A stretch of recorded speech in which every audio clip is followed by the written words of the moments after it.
Venezuela, and you don't stop. It seems like every time I turn around, there's something going on in Venezuela. And now we find ourselves considering the Macuto Bay raid, which was codenamed by its organizers as Operation Gideon. Now this was pretty wild. Operation Gideon was an unsuccessful attempt by Venezuelan dissidents and a Florida-based private military company called SilverCorp USA to kidnap the sitting Venezuelan president. This attempted coup took place on May 3rd and 4th of 2020 and seems so disorganized and unlikely to succeed that it leaves a bunch of questions still open. Now I'm Ali from That's What the F Happens. Let's see what's happening with Operation Gideon. Never let a good crisis go to waste. There will be so many small businesses that go under because of this. Everyone just accepts this is what's necessary. I'm sorry, there's enough there to make me skeptical. It always says trust but verify. It's a blind faith, but that's just not how we're built. We don't have economics, we have intervention. Just so out of touch with the people, which I feel like there's a lot of people out there that are not even aware of it. Venezuela, a once wealthy, oil-rich country on South America's northern coast, but after the price of oil went tumbling in 2014, it experienced great socio-economic and political instability from which it's yet to recover. 4 years of hyperinflation has made its currency practically worthless, and it's a country engulfed in a political crisis with two rival politicians claiming to be the legitimate leader: Nicolas Maduro, the hand-picked successor of the hugely popular Hugo Chavez, and Juan Guaido, the man who wants to oust him. Welcome back to episode number 10 of That's What the F Happens. I'm one of your hosts, Ali. We got your other host. Oh, this is Clay, getting down the rabbit hole as usual, questioning everything we can find to question. Just trying to find some answers, you know? There you go. So today, what were we going to talk about? We were about to talk about that failed Venezuela. Venezuela's a hot topic. That's fun to say, Venezuela. Venezuela. Operation Gideon is what they call it. 2 Americans captured along with 11 others after a failed armed incursion into Venezuela. And it was, let's just call it a complete fail. Yeah, they probably want a mulligan on this one. Right. Damn. I mean, but just for a little background, okay, Operation Gideon, we're talking Venezuela.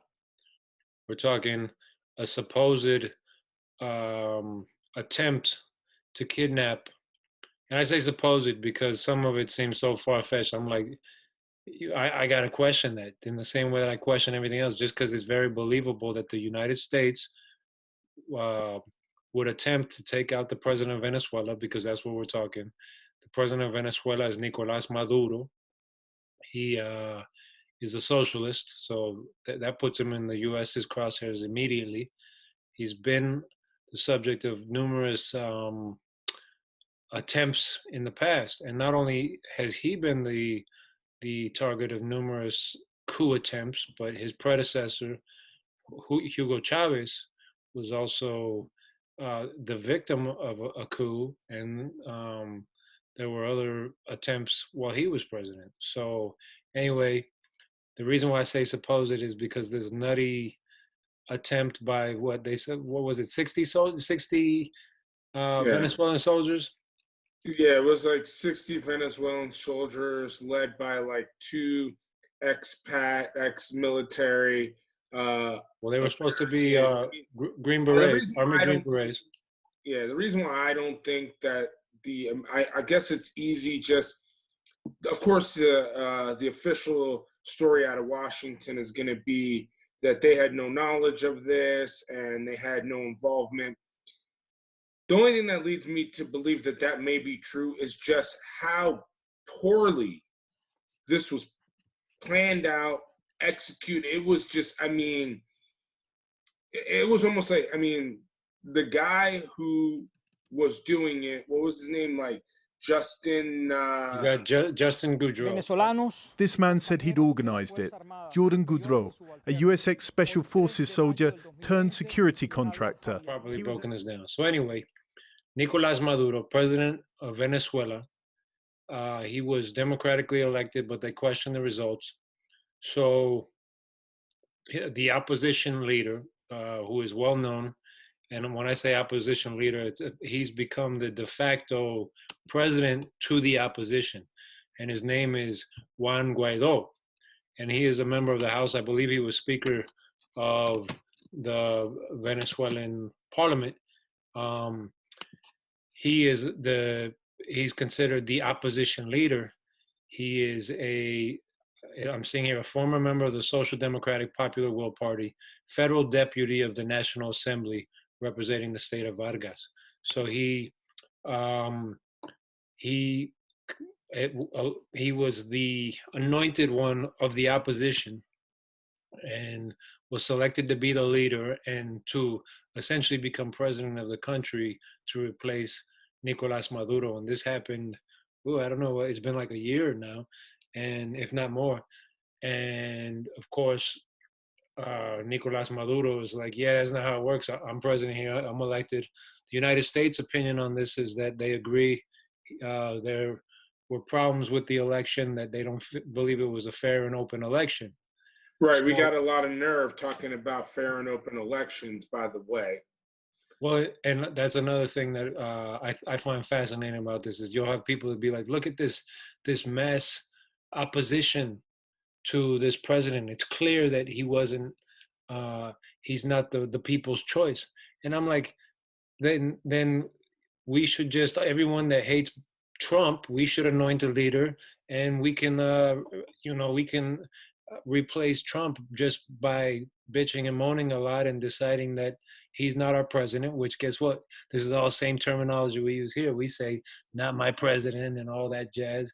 And Trump's still our president because in the same way that he was democratically elected in this country, even though, guess what? Just like they questioned the results in Venezuela, if I remember correctly, weren't they questioning the results here in the United States? Weren't they questioning whether there was interference by the Russians? Ironically, in Venezuela. Well, there's always questions about the elections here because, especially I don't want to just point the finger at certain states, but there's always questions as to whether or not Black people are going to be able to vote. Well, that's another rabbit hole. Let's mark that one for another day. So like the fact of the matter is like there's whole issues with like whether you can just go to a poll and vote, disenfranchisement. Absolutely. Yeah. But anyway, so that's a little background. Nicolás Maduro, he's the president, whether people like it or not, but there are people that claim. Well, what we want to say also, what I want to bring to the table as far as that is that 60 countries, including the United States, don't recognize Maduro as the legitimate president. There are some other countries that do, including Russia, China, South Africa, Iran, Syria, Cuba, Nicaragua, North Korea, and Turkey that recognize Maduro as legitimate. So United States takes it even one step further as not recognizing Maduro. They labeled him as a narco-terrorist.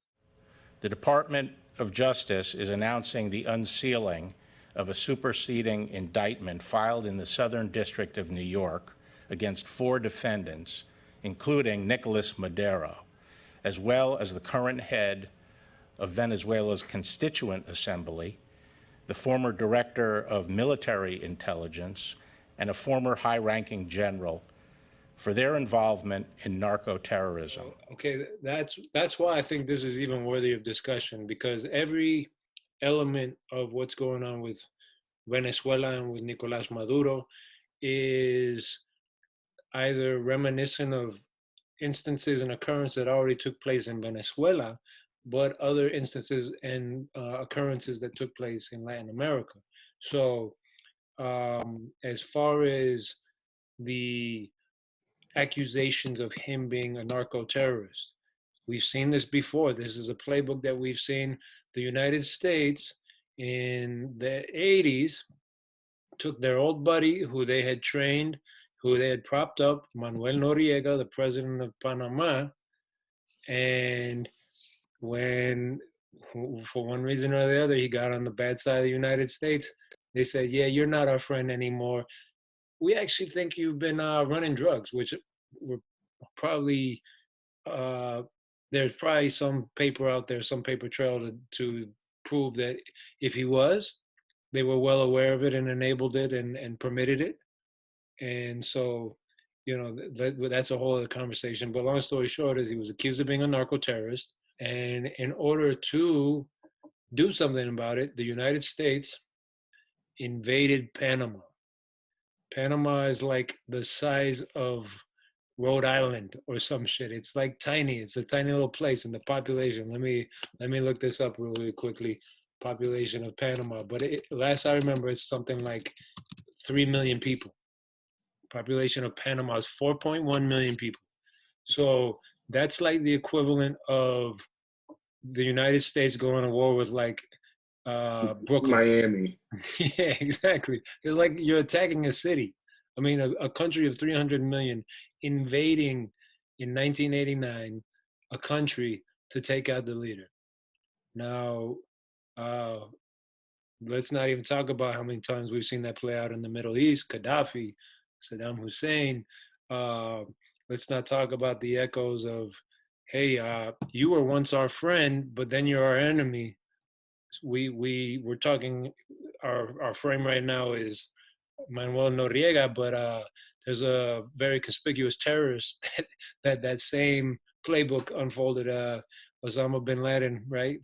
Our friend, Right, our guy fighting against Russia, until it's like, yeah, he's not our friend anymore. So we've seen this shit play out. So anyway. So I think we should like we haven't even really talked about what happened. So really what happened was on, I believe it was like May 3rd and 4th of 2020, some dissidents, Venezuelan dissidents that were over there in Colombia, the story that I got, they were allegedly trained by these two expats and 60 of them took 2 boats to try to take over the airport in Caracas to basically kidnap Maduro and ship him to the United States so he could face charges for whatever narco-terrorism that he was doing. Unfortunately, not only did the Venezuelan intelligence know about it, but so did the Associated Press. So before they even made it to shore on the 2 boats, they basically were intercepted by Venezuelan military. 8 of the dissidents were killed in the exchange. Well, by the way, as far as that, why the Venezuelan government, Nicolás Maduro, the AP knew it, is it correct that the reason why they knew this was because this guy, Justin Goudreau, who was effectively like a planner, organizer, had been paid by Guaido, the opposition leader? He was on video presenting like the bill that he had and the contract that he had with Guaido to complete this invasion of sorts, right? Wasn't that part of it? Is that? Well, this is the thing. This guy, really, this company, this guy, they'd done nothing. Like, they basically were security for Trump at one rally in North Carolina. He tried to go to the parents at Stoneman Douglas and sell like security, like undercover, like security agents to be in the school for like a monthly fee of like $8.99 to each parent. To each parent, and he sold it as like it was a Netflix subscription for like security. I mean, there's nothing in the history of this company or this guy that leads me to believe that he was qualified to pull this off. Everything points to the idea that there was no way he could pull this off. Well, okay, here's the thing. First of all, that's the laugh a lot of people are having is like, this dude watched too many action movies. and it does sound like a Rambo type flick and whatnot. You know, they think they're just gonna like creep in, James Bond style. Pick your movie, sweep through, take out the president, shoot out, you know, with 150,000 fucking Venezuelan troops or some shit, and beyond that. So like, that's the way people are dismissing it. The guy was uh, Green Army Beret, whatever the Army Special Forces are called, the Green Berets, right? Is that what it is? Right. Um, so uh, let's not say like he personally he's very skilled, very highly trained, and has the capabilities to be part of something like this. But the greater question, Right, but to could organize plan it. exactly. And here's the thing, though. Me, the same way I feel like I have to question everything. I question whether this serves some higher purpose. Like this unfolds and it gets all this publicity. Anybody sees it, and it's like it's so ridiculous. No one will believe it, and the U.S. couldn't have anything to do with it. It would have been, you know, Trump said himself. He's like, no, I would have sent the army. I would have. It would have been done properly, right? So, to me, first of all, this type of thing sounds a little bit like it's like they're testing the waters. It's like uh, the equivalent of like trying to you're trying to get drugs through the border, right?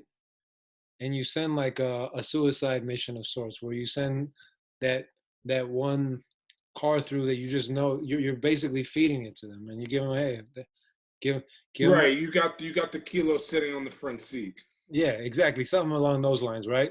And then meanwhile, the motherfucker with 100 keys, he drives like 3 lanes down, and it's like deuces, right?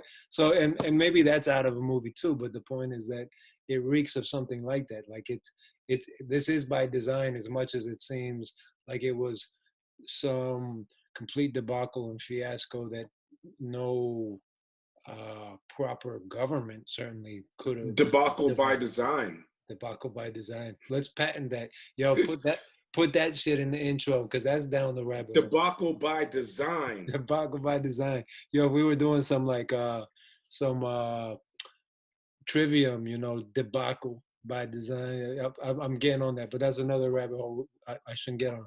But anyway, so uh, there are a few things here. First of all, Venezuela's military has remained true to their president, which is what you would hope a fucking proper military would do. We would hope that um, the Russian government wouldn't be able to come here and buy off our military and turn against Trump. You know, like that's what a disciplined military should do, is not be fucking involved in coups. But uh, so the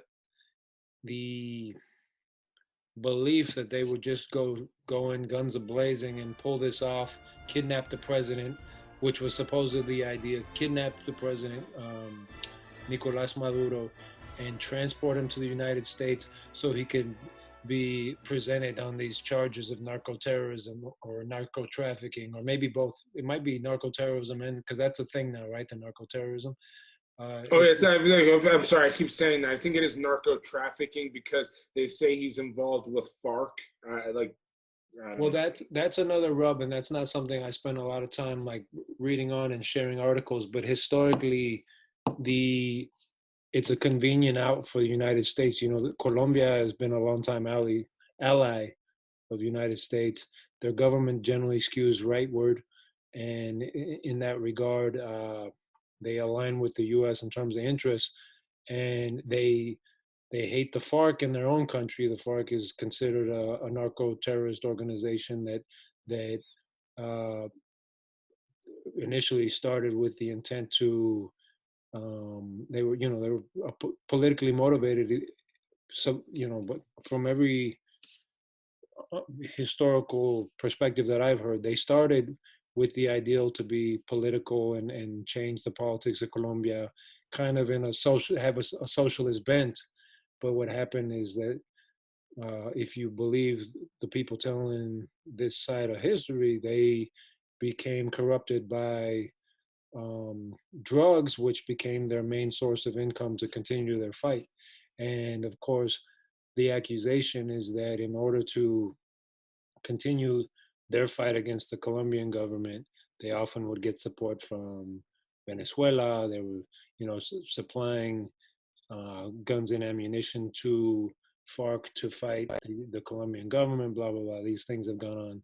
So Colombia makes sense as sort of an entryway and the gateway. And Colombia is certainly a good launch pad to lead, to get into Venezuela. Obviously, the two countries are butt. When things went to hell in Venezuela, a lot of refugees fled to Colombia, and supposedly that was a major problem for Colombia. They couldn't handle all the refugees, things of that nature.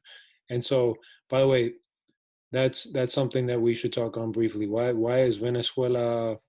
Why are people fleeing Venezuela?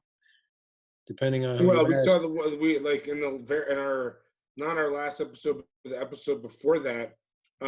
There's a whole cash flow problem. Venezuelans are not allowed to withdraw more than 10,000 bolivars a day. Now, that's just the equivalent of $5. The country's economy, which depends heavily on oil, has been crippled by low crude prices for many months. Juan Carlos Lamas has more from Caracas. This has become a common sight in Venezuela's public and private banks. After shortages of food, medicine, and other basic staples, there is now a shortage of cash in circulation, making the lives of Venezuelans even more challenging.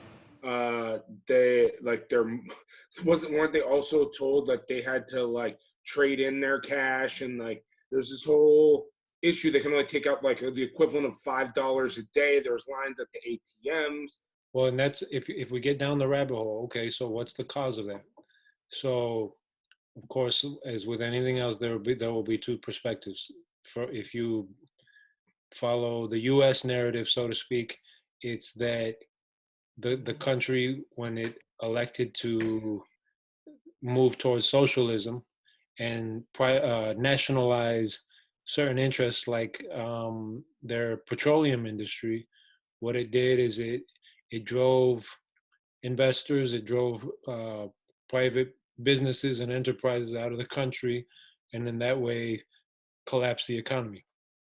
Of course, it's impossible. I don't think anyone can ever, anywhere in the history of the world, prove something like that, because there's never been a country that, to my knowledge, moved towards socialism, for example, without crippling sanctions at the same time. Sanctions that punish that country for nationalizing, for My question is, when we go socialist, are we going to sanction ourselves? Well, that's probably in a weird way. We'll sanction ourselves with hyperinflation. But so to that supposedly that nationalization and the socialist policies, which if you ask a capitalist, will always lead to the current result in Venezuela, which is immense poverty, hyperinflation, all of these things. That's why Venezuela is in this chaos. We've seen it before. We've seen it before with other countries. You get all these sanctions against you, and then all of a sudden it's the socialism that screwed you, not the sanctions. But here's the thing, man, because this is something that I muse upon all the time, and it goes beyond economics. So we haven't mentioned it yet, but there have been other attempts, or supposed attempts, because hell, as much as I'm the type to believe that our government fully goes out of its way to destabilize a country like Venezuela for being socialist, for having nationalized its oil industry, for example, which cost a ton of money to lots of US oil companies that had interest, and basically the government was just like, yeah, give me that. They took a 60% interest, is my understanding, of the oil fields, thus the oil industry, to my thinking, in Venezuela. And that was what once belonged to all these high and mighty oil companies, which are still high and mighty, but just not in Venezuela. And they, they had put lots of money into rigs and property and all those things in that area, and it just was usurped.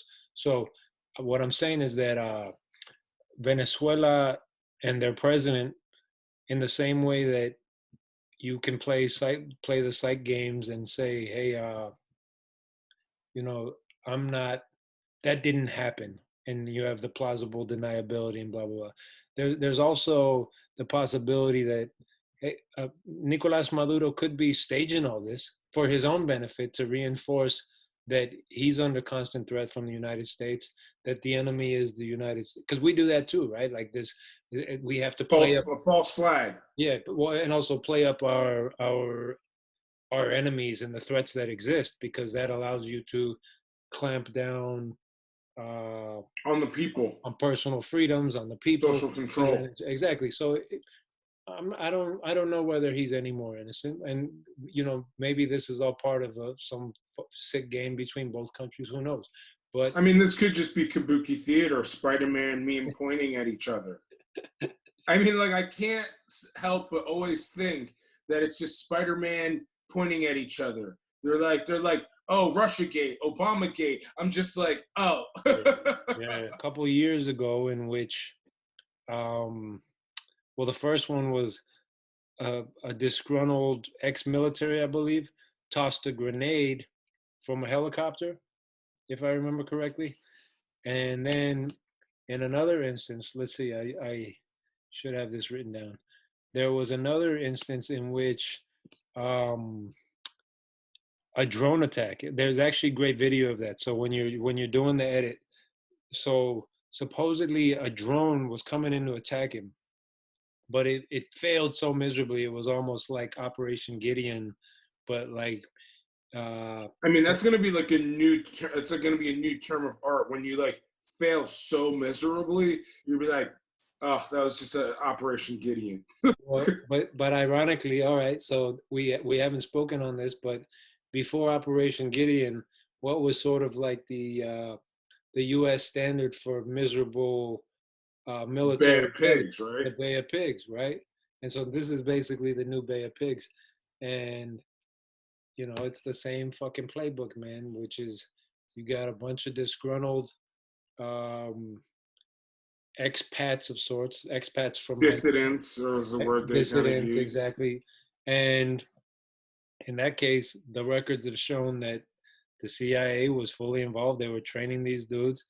That we know the history. We know. Well, maybe this is what they learned from the Bay of Pigs, is like, don't have the CIA directly involved.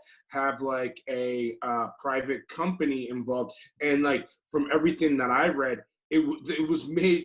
They were trying to make it very clear that the CIA was not involved in this. And even when I was reading, there was like the CIA guy who was like telling the people who were being trained by the two people who eventually got caught, Aaron and whoever, what's the other guy's name?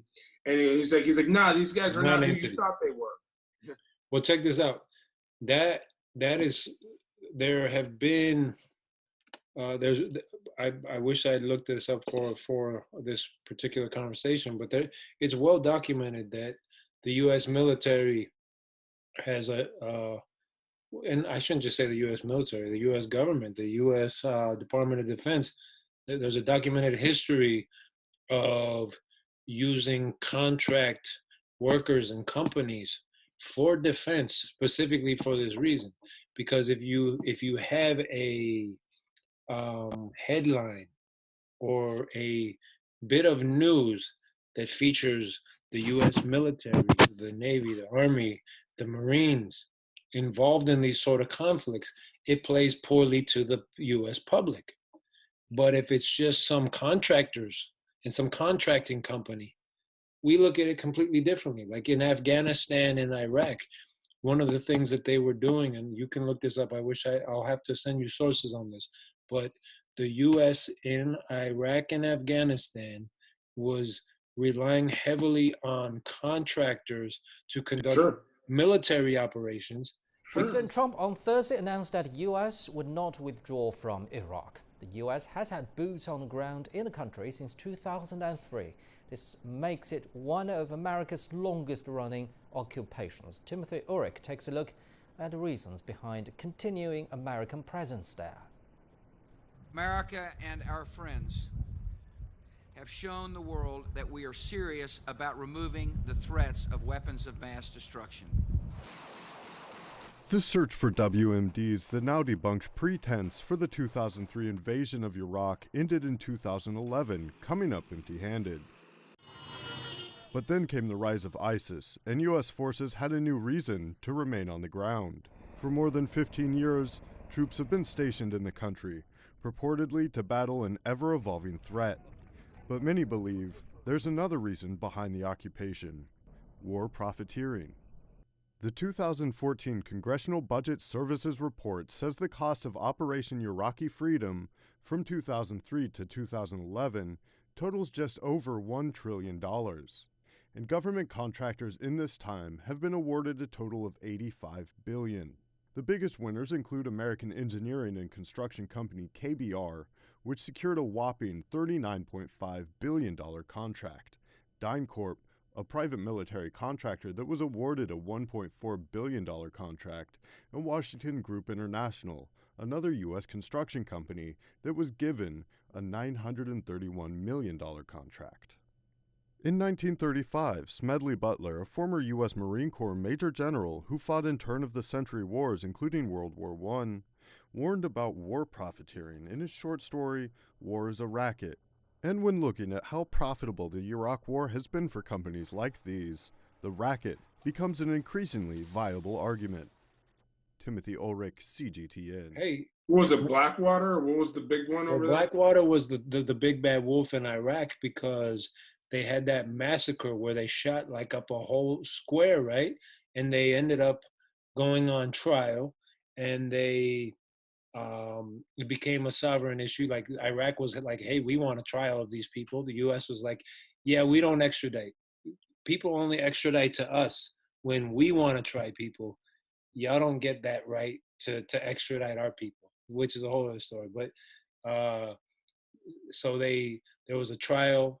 They had shot up a whole square and whatnot. But one of the things is, again, if you have a headline, for example, 1,000 soldiers involved in a firefight, 100 dead, 100 Americans dead. People are like, damn, we lost 100 soldiers. That doesn't play well. It's like back to Vietnam after Vietnam. One of the things they realized in Vietnam is it really affected the morale of this country and the perception of the Vietnam War when they saw footage of coffins coming off of planes, right, back to the United States. It hit home. Oh shit, all these people are dying. So what did they do in the Iraq and Afghanistan war? They didn't allow for those sort of events. The press was barred from filming, publishing, doing video of the arrival of the caskets. Again, this is documented. We'll have to remind me when you're doing the editing. I'll get you some source material on that, because it happened. They said, hey, we're not going to allow you to film the coffins because it's bad for morale. But in that same vein, if 100 contractors die for what is it again? Blackwater or whatever. Blackwater. Yeah, it makes sense, because then you're just like, all right, these guys assume the risk. They were making mad money. It's like soldiers are not making contractor loot. These cats were making hell of loot, and they assumed the risk. They knew things could go wrong. Well, also, you don't have to report it. If fucking, we don't know. As far as I know, I've never actually bothered to look it up, but who's documenting the deaths of contractors? Contract military workers, motherfuckers that were effectively serving as a paramilitary force. And paramilitary is exactly what effectively Justin Goudreau and his group, which SilverCorp. That's their purpose. They're a paramilitary contract outfit, and of course, it provides that. Isn't that the legal term? The plausible deniability for the U.S. government. Yeah, it wasn't us. It was just some rogue company. Yeah. But this is also the crazy thing that I was talking about earlier. It's crazy that there are these like private contractor paramilitary countries or companies that will just be like, yeah, we'll overthrow your government for like X amount of dollars. When I was reading up about how like they were trying to negotiate with other companies to pull this off, and they're like, yeah, it'll be like 500 million to like 1.5 billion, and I'm like, so basically companies are just putting in bids to like overthrow stuff, and then like Goudreau comes in and he like undercuts everyone. He's like, I'll do it for 212 million. Well, check this out. This shit is, and I thought that was wild. But check this out. First of all, so you and I have been, there's two thoughts here on this. First of all, I had let you know about a week ago that I had a shitty external hard drive that wasn't working, right? I paid like $25 for like a 300 gigabyte external hard drive. It's like, I mean, felt like the right price. It was cheap, but I was like, whatever. But that old saying, you get what you pay for. Paid $25 for it. True. And it turned out to be a fucking brick. I can't use the thing. And effectively, that's the same thing. Sometimes when you put things out to the lowest bidder, especially, hey, an invasion, a kidnapping of a fucking president, maybe you want to pay the top dollar if you want to. Right. You want to get the guy who's like, they pulled it off, not the company that's like, yeah, we did security at a Trump rally in North Carolina before. But I mean, like, you want someone who's like, yeah, we have a long history of pulling stuff like this off. First of all, during the conquest of Iberia, that sort of military contracting was taking place even back then. There's the people called the mercenaries. Mercenaries, exactly. Mercenaries, if it's and that's all a fucking contract worker is a mercenary. You'll work for anyone that pays. Yeah, it's a paid soldier. It's a soldier for hire. Exactly. It's like the A-team. Exactly. Like the A-team, which is exactly what these motherfuckers thought they were, right? They thought they were like the goddamn A-team. But yeah, it was they didn't have B.A. Baracus. B.A. Debacles. Debacles. But yeah, so like there was the Berbers in the basically North African tribe. These motherfuckers like the OG paramilitary mercenary motherfuckers. It was just like we're like, hey, we need some manpower to go invade Spain. Y'all down? And they were like, well, tell us what. How much? How much you paying? And back then, by the way, and it wasn't just them, because the Christians coming from the other side were doing the same thing. And back then, and I guess if you think about it, maybe this still happens, but it wasn't like we'll pay you this much. It was you get to loot the fucking shit out of whatever we just invade. Yeah, we're gonna get financed through future oil sales. Okay, 212 million. Which, by the way, plus the 14% of all Maduro's dollars. Again, I sent you a link on this, but this is another thing that I found fascinating. So, when Venezuela nationalized its oil industry, booted out they didn't boot out all these companies, by the way. Basically, it's almost like what China is doing. China basically says, hey, you want to operate in this country, you got to do it our way, and you got to do what we say, and we get our cut and things like that. To my understanding, that's how. I don't know. I just want to be like, how is that different than America? Like, I want to operate. I got to do it their way. I got to get my certificate of occupancy. I got to get my licenses. I got to pay my taxes, my tribute. Like, I got to do it their way. I think the question is always like how much that government is taking as a percentage. Oh, as their tribute? Right. So like the tribute you must pay to your overlord. Yeah, so like I would guess that the US, we're light on other companies comparatively. I shouldn't say light, but comparative to other countries, right? Whereas like for example, just specific to Venezuela, they say we're going to take 60% control of the oil industry, right? So anyway, another thing that stood out to me is when they did that, when they nationalized the oil industry, they also, President Hugo Chavez, said that he was going to exit the World Bank and the International Monetary Fund, which, by the way, that's a whole other. Yeah, you can't just walk away from the IMF. Well, check this out. Who do you think you are? But check this Unless out. you're going to say you don't want a Rothschild central bank. According to the Seattle Times, which reported at the time of this nationalization, 2002 or so, when Venezuela exited the World Bank and the IMF, they had a share, and I didn't know what share. I guess you're buying a share of the World Bank. I didn't know that. I guess countries have shares in the bank and in the IMF. This is something we got to explore.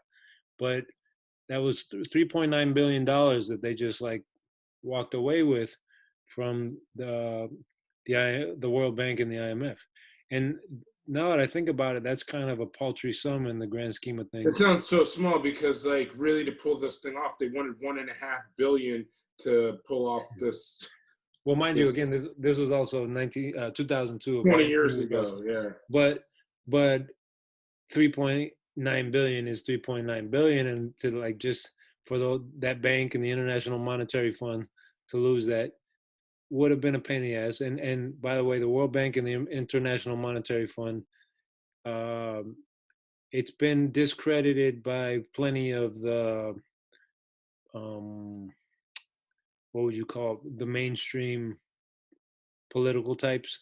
But there's a book called The Confessions of an Economic Hitman. In essence, we economic hitmen in the last 40 years have created the world's first truly global empire. And we've done it unlike any other empire through economics, not through the military for the most part. So it's been done in secret. And I did this for 10 years, all the while struggling with my conscience as I did it, and yet never doing anything illegal. What economic hitmen do should be illegal, but it's not. And after 10 years, I decided I had to get out. I started several times to write the book, which became Confessions of an Economic Hitman, but each time I was bribed and threatened and did not write the book. I accepted some large bribes, which I put toward nonprofit organization, Dream Change Coalition, that works with indigenous people in many of the countries I'd ripped off. So I assuaged my guilt by using this money in good ways. And then 9/11 happened. And on 9/11, I was deep in the Amazon with the Shuar people who are head shrinkers. If you've ever seen a shrunken head, they did it because they're the only people that do. I was in there with a group of North Americans who were learning from the Shuar on 9/11. As soon as I came back to the United States, I went up to ground zero. And as I stood there looking at that smoldering pit, and you could still smell the burning flesh, I knew that I had to write this book, because I knew that the American people have no idea of what our foreign policy is based on. Look, man, like those two entities are the instrument to basically go into poor countries around the world, lend them money usuriously that they know they can't pay back, install government leaders in those countries that will borrow all this money at a huge cost in terms of interest to those countries, so that they're essentially basically how they perpetuate globalism. Yeah, well, so that you'll never be self-reliant. You'll be part of like the global economy, where like, as opposed to like, say like if you sell sugar, you'll only sell sugar. You won't have cattle anymore. You won't have any way to survive other than to buy from the country that has cattle. Then you buy from Brazil because they have cattle, but you sell sugar, but like you're never, it's a way to keep countries from being self-sufficient. So they'll always be reliant and always be in debt. Well, and that is also on a micro level what happens to individuals. Who's self-reliant right now? Nobody. We trade our one service, our one skill that we know how to do. We trade that for money so that we can buy from the person who specializes in milk and eggs and shelter and everything else, where it's like we're like on a micro globalism. The IMF and World Bank is how they perpetuate like a global globalism. So anyway, this is what we do. As usual, we get down all these different rabbit holes. I think we should try to circle back a little bit because we're probably running out of time too. So well, by the way, I a couple more things I'd just like to mention in terms of, again, echoes of the past in first of all, Operation Gideon. I shared some information with you on Operation Condor, which also took place in Latin America. It was there seems to be enough documentation. I shared a good video with you from Al Jazeera and some other reading material that documents the U.S. had knowledge of this, if not implicitly supporting it and actively being involved. But what Operation Condor was, it was effectively a junta of all the right-wing dictatorships in Latin America in the 70s. You had Pinochet, who is a well-known villain in this. He was the ringleader, apparently. But Paraguay, Brazil, Uruguay, all these countries, they effectively had death squads, and these death squads were like, this is crazy. I'm looking at it right now, where it's like a United States-backed campaign of political repression and state terror involving intelligence operations and assassinations of opponents, officially and formally implemented November 1975 by the right-wing dictatorships of the Southern Cone of South America. Like, that's by the crazy. Way, thankfully, what happened is in the 2000s, I believe it was, there was a president named Michelle Bachelet that was elected president of Chile, which, by the way, for all the shit that people heap on Latin America as being poor, backwards, behind, they're less progressive than us up here in the north of the United States. A lot more female representation in government at the highest levels. Michelle Bachelet, there was Cristina Kirchner Fernandez, I believe was her name, in Argentina, like presidents of their countries, long before Hillary even ran for president. Not to mention the fact that she didn't get elected. And don't get me, not that I'm saying I support Hillary in any way, but anyway, Bachelet in Chile was among the people of Chile. The festering wounds of the Pinochet dictatorship, they still existed 30 years later, and they were like, we want fucking justice. People wanted to know answers, and they wanted to know what the U.S.'s involvement is, and thanks to that, rightfully so. But the U.S. willingly handed over documents to Chile and other governments that revealed that, yes, they did have, Henry Kissinger had his stamp on this, that he's like the supervillain and so much shit. He had supervillain awareness, if not supporting some of these actions. And another thing that I sent you that you should take a look at, but I think it's maybe we can end on. But they say before 9/11, the worst terror, well, was it? I forget the exact wording, but in terms of attacks in DC, I guess they were talking about 9/11, the attack on the Pentagon. But the worst terrorist attack in DC was not on a U.S. citizen. It was on a Chilean expat named Orlando Letelier. When the left-wing Salvador Allende was elected president of Chile in 1970, he appointed Letelier his ambassador to Washington. In 1976, the exiled Orlando Letelier was living in Washington. Letelier was now a leader of the opposition against the junta and a powerful critic of the secret police. On September the 21st, 1976, Orlando Letelier was driving to work in Washington down Massachusetts Avenue, Embassy Row. On Sheridan Circle, his car turned right, and he drove past the residence of the Chilean ambassador, where for 3 years he had lived.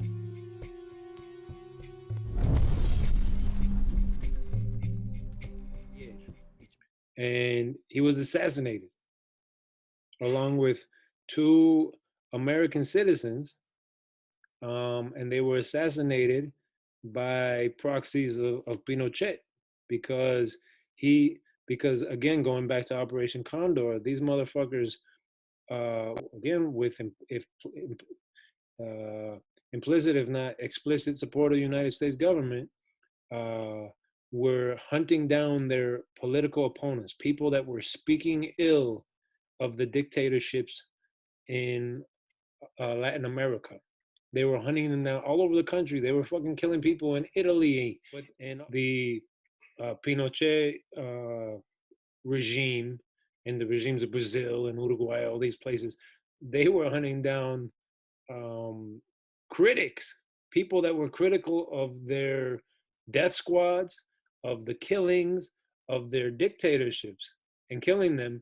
And that shit actually came to U.S. soil. And that story, like, it's like a non-story to people. Like, very few people know that this motherfucker, Orlando Letelier, it was dictators in Latin America that were chasing down motherfuckers in D.C. and bombing them because they were speaking ill and bringing bad press on them. So anyway, that should we end it on that note? And yeah. I mean, so like the bottom line is, it's questionable, like whether the United States government had any involvement in this iteration of Operation Gideon. It seems like it was doomed to fail from the very beginning. It was poorly planned. But I feel like someone here is just, it's like they're nibbling. Someone told me that about investing. My cousin shared something with me. He was like, this famous investor said, I'm just because the market is crashing right now, I'm not convinced it's about to bounce back up. So I'm just nibbling, waiting for it to shoot back up. And it's like, let's transfer that metaphor over to what I have a feeling. Overthrowing governments. Yeah, it's like they're just nibbling at it. Look, you're trying to test the defenses, see how prepared Venezuela is. Will 60 expats and 2 Americans be enough? They're like, yeah, probably not. That didn't work out. So maybe they'll try 100. Well, and also just see how they'll treat an Americans that are on trial facing like 30 years. It was like James Evan Pilato made a good point. He's like, it's a good thing that they were caught by the Venezuelans and they weren't trying to invade America and caught by the Americans, because they would be in Guantanamo getting tortured. Yeah. Well, that in and of itself, it achieves something politically, because the U.S. knows, again, a lot of these things, these power struggles internationally, it's all about who can manipulate the press and the message, right? So right, Venezuela's holding on to 2 American citizens. We demand they be liberated. Right. To face justice back in our country. You need to extradite them. And Trump's administration has since threatened Maduro with every tool the US has to free the 2 Americans. The Maduro regime decides to hold them, we'll use every tool that we have available to try and get them back. It's our responsibility to do so. And if Venezuela disagrees and like, no, you're not going to fucking do anything yet, we're going to punish them. They violated our laws. They tried to overthrow us. We're going to punish them here. We might even execute them. That by itself will provide the pretext, perfect pretext. Exactly. And maybe that is crazy. Maybe this was a setup to have a full-on pretext. But then again, like, how do you know that like these dudes were not going to end up getting killed in the confrontation? Who knows? Well, that's why you fucking you leak the info ahead of time so that they know. and then you send the fucking Venezuelans in at the what do you call that, as the vanguard, so they get all shot down, and they're already surrendering by the time the Americans come in. They're like, oh yeah, we surrender. Right. And now they've become part of the little junta, but you know, they were never really in harm's way. And who knows, maybe there were more people that died, maybe there were more Americans that died. There's a lot of stuff, as usual. It's like to assume that everything that has reached our ears and our eyes from either side, whether it be from the Venezuelan side or from the United States side, to assume that that's the full story would be foolish. Yeah, well, we know most likely it's not, and like we probably won't even know the full extent of things for like years to come. You know, ignorance is bliss, man. We get down these rabbit holes, and then one day it's like, why are we missing? Yeah, yeah. My a brother, design debacle. Designed by Debacle. We gotta patent that shit. Yeah, I like the alliteration. Design debacle. Because you're in that Trivium book now. There you go. That's been a big influence. My brother, this has been great. What the F happens. That's what the F happens. That's what the F happens. Thanks for tuning in, and we'll catch you in the next episode. Holla.